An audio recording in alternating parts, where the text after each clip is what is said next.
everybody, Mike Pfeiffer with Pfeiffer Hobby Supply again. I'm going to do video 29 of the Albuquerque Carnival and Terrace. I hope you enjoy the video. Let's take a look at what's been going on lately. Well, today everybody, we're going to do a standard video, but I'm also going to try and put in some still photographs because I can't get the movie camera portion to get in and show you some real good shots. So I'm going to try and take some stills, insert them in the video and of what I've been doing lately, and I hope you enjoy it. Okay, since the last video, 28, what I've done is I've got the road markers on, painted on the railroad crossings on the road, got a couple of crossbucks in there, got the road across, and then this hill right here I built up to try and kind of disguise the road from down about this level, just as kind of a little view block, so it didn't look so boring there. Still nothing new with the box factory and the old sawmill. That stuff is just kind of still sitting there. However, I did make some decisions on this area over here that I've been complaining about for several videos. I now have the car lot done and installed in here, and I think it kind of sets that off nicely and fits in there pretty well. And kind of sets off the whole scene. I did add a couple of trees there in the background behind the buildings, filled in around the buildings. Then if I back up here a little bit, my little depot that just used to sit here is now mounted, serving this little community here. And I'm going to try and pan over this way so you can kind of get a look down the street. I'm going to insert some still videos of most of this stuff as well. But this way you'll kind of get an idea of how it all lays out.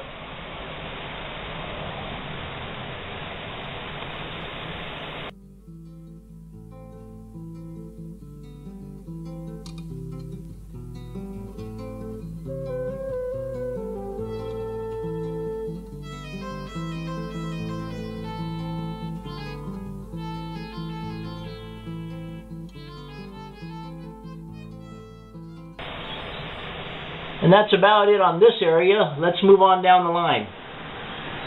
Okay, you guys probably remember this area, the mobile home there.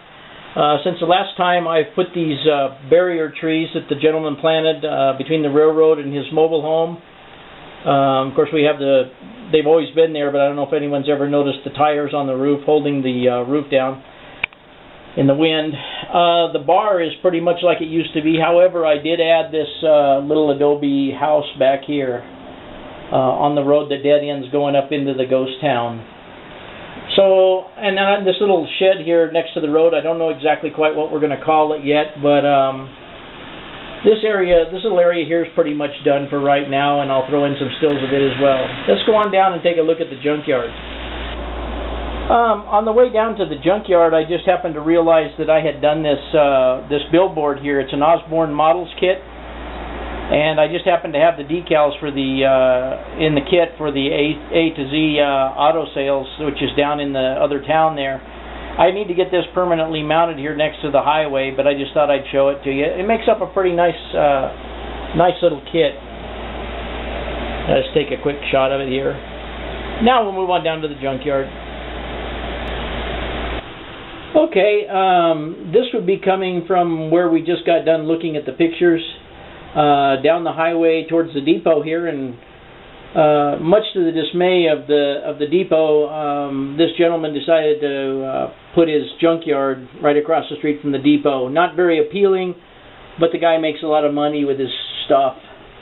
I never could figure out what to do with this long, skinny area, and so basically what I did is I took a lot of this junk that was behind the car shop and added it to a scene here and built this scene on a piece of cork to raise it up to the level of the depot, and then just built it inside and then brought it out more or less like I did with the depot at the other end and the used car lot. But I'm going to get up here and let you just take a look of how it's situated.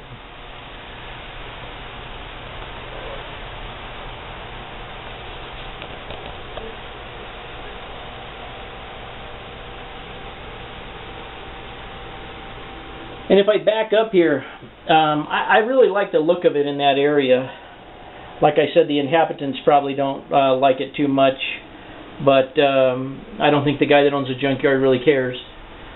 But I got all the scenery on it blended in, and the road touched up out in front and so forth.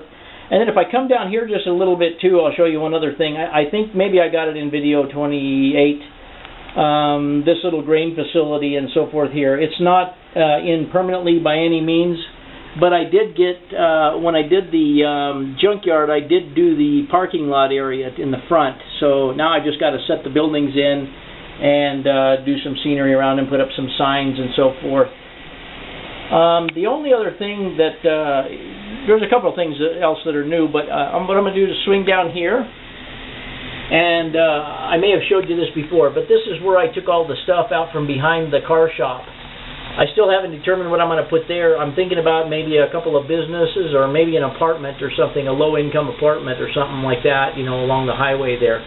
Not really sure what to do with that area. Maybe a larger filling station or something. I'm not real sure, and I haven't given it a whole lot of thought.